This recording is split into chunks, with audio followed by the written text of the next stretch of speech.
All right, guys. We are live. Welcome to the WMMA Scene Report, episode number 14, I believe. So we have no events this past weekend and nothing coming up at all for this weekend. So we're just gonna be a little bit of a discussion time. Nothing. What was I gonna say? We'll just start with it. Who is next for Amanda Nunes? We'll go with the title.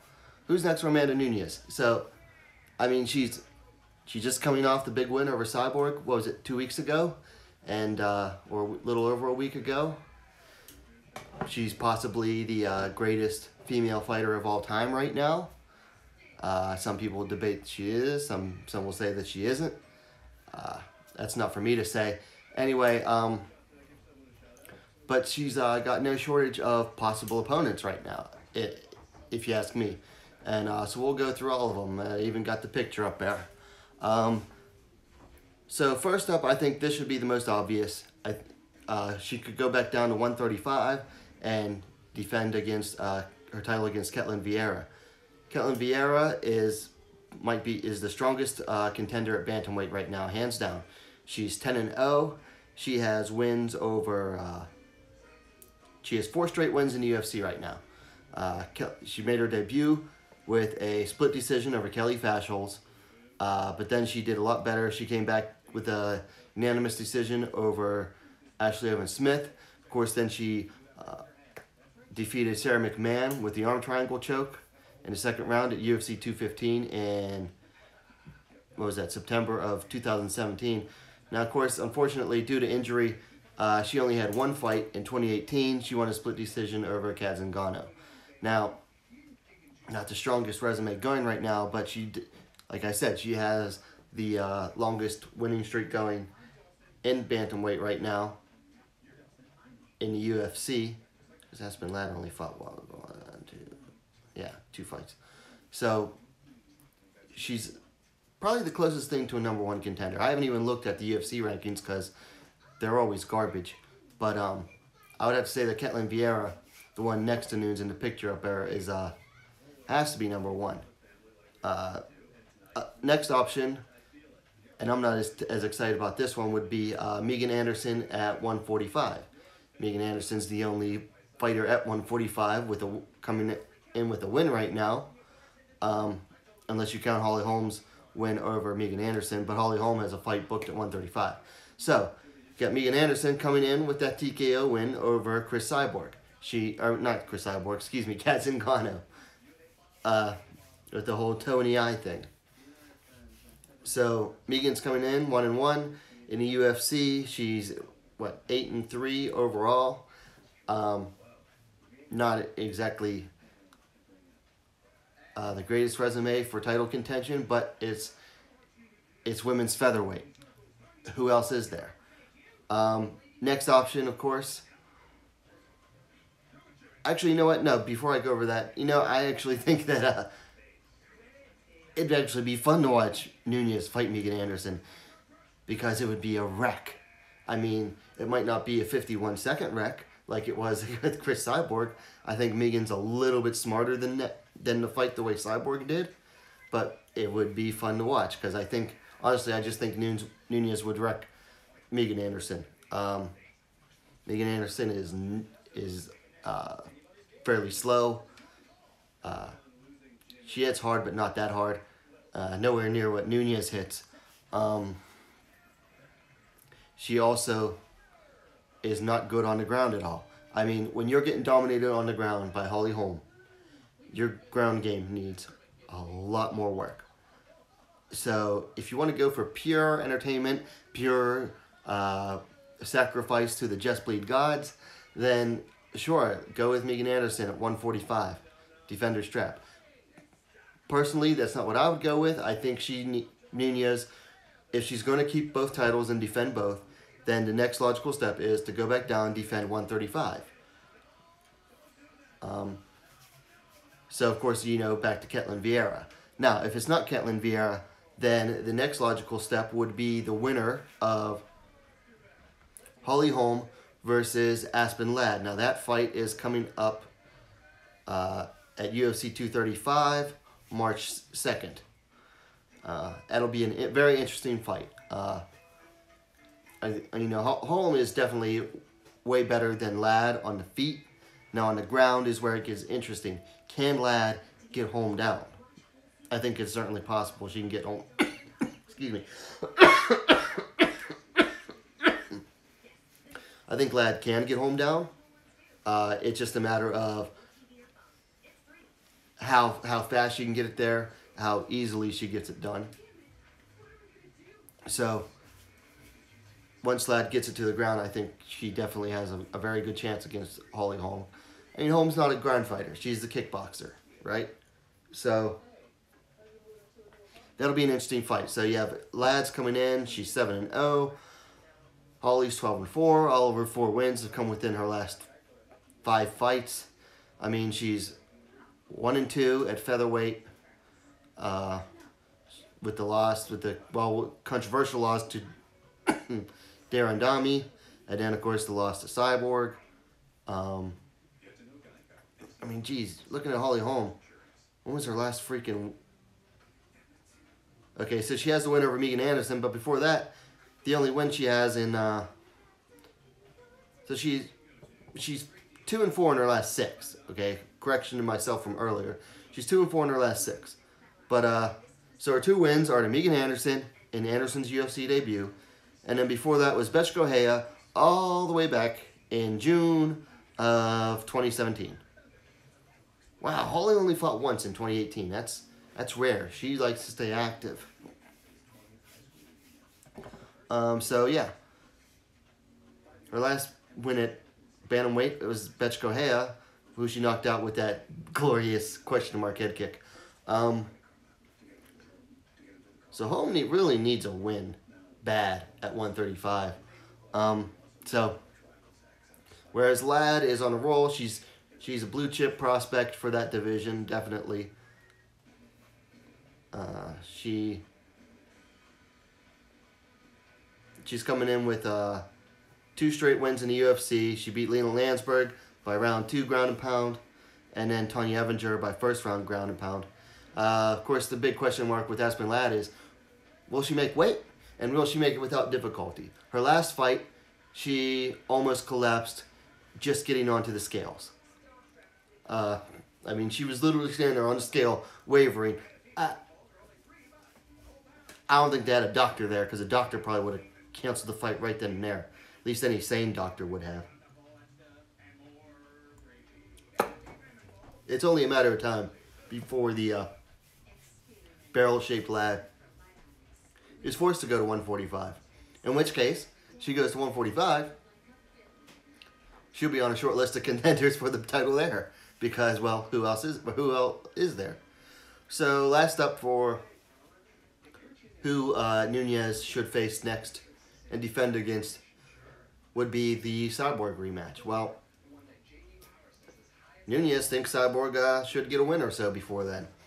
So then you could say, well, and Dana White's not enthused about the rematch either, because, look, she was a long defending champion, yes, but on the other hand, she got she got knocked out by the champion from a lower weight class in under a minute. You know, that doesn't exactly scream immediate rematch. And people are going to say, well, Chris Cyborg didn't fight like she usually does. She didn't fight the way well, let's be honest. She didn't fight the way that she fought like Holly Holm or Tonya Evinger. But Cyborg fought like vintage Cyborg, okay? You fight like vintage Cyborg against Amanda Nunes, who is able to time fighters and counter good. That's what was going to happen.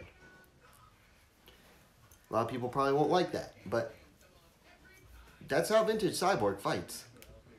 She basically decided to throw everything that she's worked on over the years with Jason Perillo and the team and say, oh, I don't need it. So that's what happened. So here's an idea. Megan Anderson's been wanting Cyborg for a while. Everyone, the UFC and through Dana White and Amanda Nunes think Cyborg should wait for the rematch. So have Cyborg face Megan Anderson, and then the winner of that could face Amanda Nunes in for her first title defense at featherweight. But first, I'm going to say that Amanda Nunes needs to defend her bantamweight title. And that's the way the news goes, because that's all I have to say on that subject, really. So we're going to move along.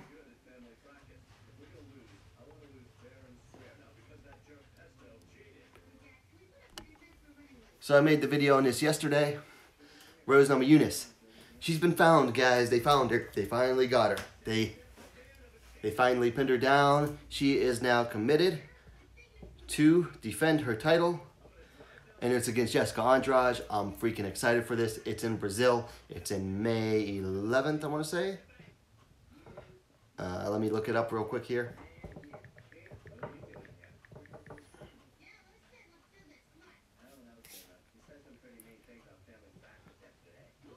Right, UFC 237, May 11th. Finally, they pinned her down. They got her to commit to a date. It took freaking 40 weeks since her last title defense to get her to commit to a date. 40 freaking weeks. And now we just gotta wait another, what? However many weeks. It'll be 13 months since her last title defense, when Rose defends on May 11th against Jessica Bata Estaque Andrade. So, yay, they found Rose. I'm excited. And this should be a very interesting fight. Early pick. And this is nothing against Rose. It's not that she doesn't have skill. I'm going with Andrade on this one, because Andrade brings the type of pressure game that Rose has wilted under in the past. She wilted under the pressure against Carla Esparza back in 2014, I believe. She wilted against Karolina Kowalkiewicz, also in UFC. Rose does not deal well with pressure, especially if someone that can get inside against her. Now, on the outside, at distance, Rose might be the best distance striker in the division right now. And that says a lot, because it is a striking heavy division. Strawweight's been like that since day one, at least in the UFC. It's been a striking heavy division. If you stay on the outside with Rose, she's going to win. Andrade is not going to stay on the outside. Andrade is going to be looking to get inside. She's going to come forward. She's going to bring the pressure nonstop, and she's able to do it for 5 whole rounds like she did against Joanna Jędrzejczyk. Now, some people are already saying, well, Joanna already wrote the blueprint on how to beat Andrade. Well, just because the blueprint's out there doesn't mean everyone's going to be able to follow those directions, okay? Guys, styles make fights. Joanna is able to fight off the back foot. Rose has never shown an ability to fight off the back foot the way Joanna has. Okay, Rose's striking style is a lot like Cyborg's, in that, well, not that she's like wild and sloppy or anything, but she's very dependent on her front leg, okay? She puts a lot of weight on the front leg, and she bases all of her kicking game off of that front leg. So for her to fight off the back foot, be to fight in a style that is totally alien to how she's always fought. So, I mean, she might be able to land a jab a lot against Andrade, but she's not the typical stick and move, lateral movement all-day fighter that you'd have to be against Andrade the way Joanna Jędrzejczyk was. So, I'm picking Andrade to win this. I think Andrade will be able to get inside, take not Rose to Slam City. And, you know, Rose is slick on the ground with her submissions, but I don't see her submitting Jessica Andrade. I think Andrade is going to be too damn strong to get submitted by Rose. She's going to be able to take Rose down, pound her out, possibly get a guillotine or another submission of her own. It's going to be a very long night for Rose Namajunas, I believe, on May 11th. And I definitely don't see Rose knocking out Jessica Andrade the way she did the first time with against Yana Jędrzejczyk the first time. It's going to be a long night for the Flower Girl. She better bring all of her thorns. And that's enough of the flower puns. So moving along, change the picture up real quick here.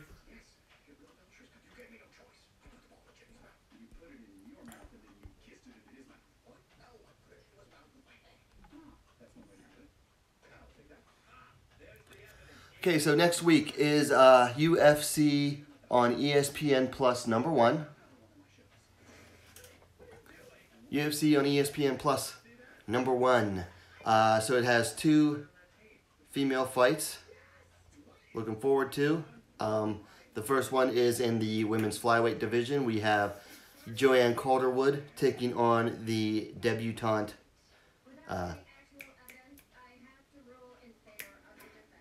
what's her name? Ariane Lipski. Sorry about that. January 19th, next Saturday.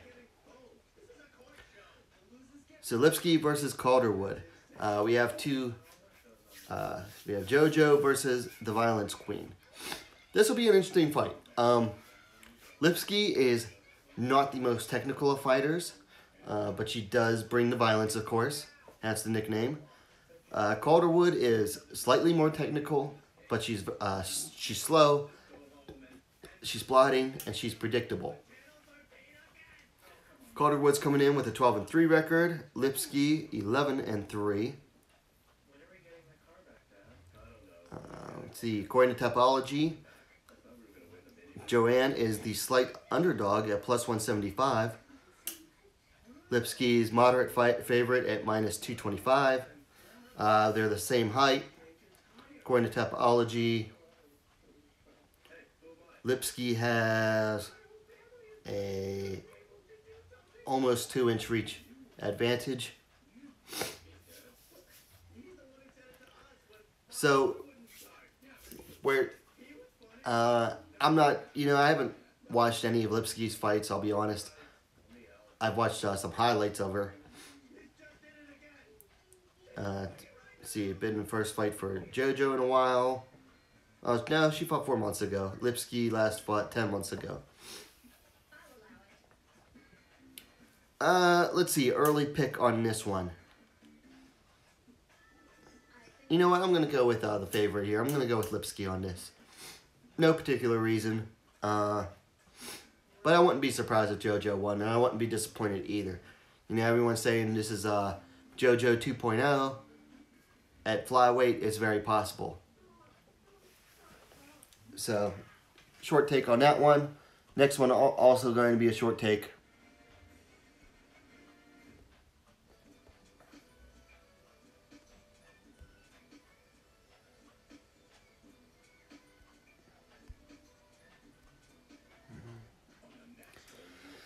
Okay, Paige Van Zant versus Rachel Ostovich. That's scheduled for the same event. It's a little higher up the card. It's actually on the main card compared to the other ladies being on the prelim. Van Zant's coming in 7-4. Ostovich coming in at 4-4. This is, I believe, Paige's second fight at flyweight.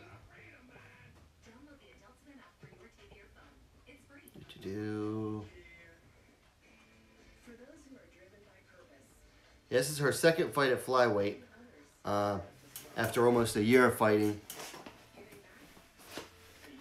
And whereas Ostovich has always been a flyweight. Paige is coming in with two straight losses. One of them to Michelle Watterson down at strawweight. Ostovich coming in. She's been training wins, losses her last 4 fights. That's Ultimate Fighter. Her last 3 fights. Last 3 official fights. She traded wins and losses. She's coming off a loss to Montana De La Rosa 6 months ago. So you have someone who really seems like a natural athlete in Paige Van Zandt, but who doesn't have the skills, versus Rachel doesn't come across as a natural athlete. She does have okay skills on the ground. Striking leaves a lot to be desired. You know what, guys? Toss a coin on this one. I mean,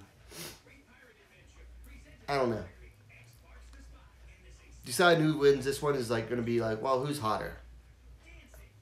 Well, you decide. I'm more of a Rachel fan in the looks department. So I don't know who wins this one. Just toss a coin. So anyway, guys, that's the show for today. I didn't have a whole lot coming in because it's been a slow week. Mostly wanted to focus on Nunes. Now stay tuned to the channel though, because I do have coming up the 2019 edition of A Case for UFC Atomweight Division. Last year I did a 3-part series on this. First part, it's basically going to be a rehash from last year, but with different fighters. So the first part is going to be reasons why the UFC needs to bring it in. Then I'm also, in that same video, I'm also going to list fighters who are already in the UFC who could possibly compete at atomweight. Second part is going to be list 10 fighters who the UFC could possibly bring in,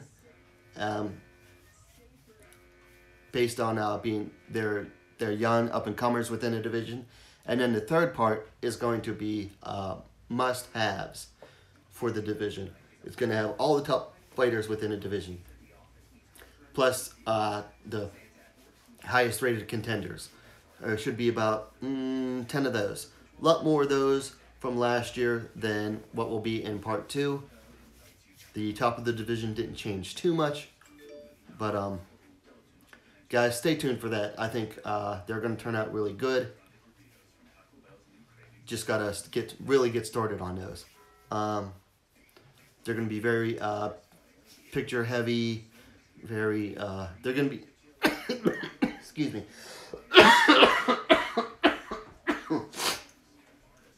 Those videos are going to be a little more intensive. Bring the attention span. They're probably going to be about 10 minutes each, but nothing too long. So guys, stay tuned for those.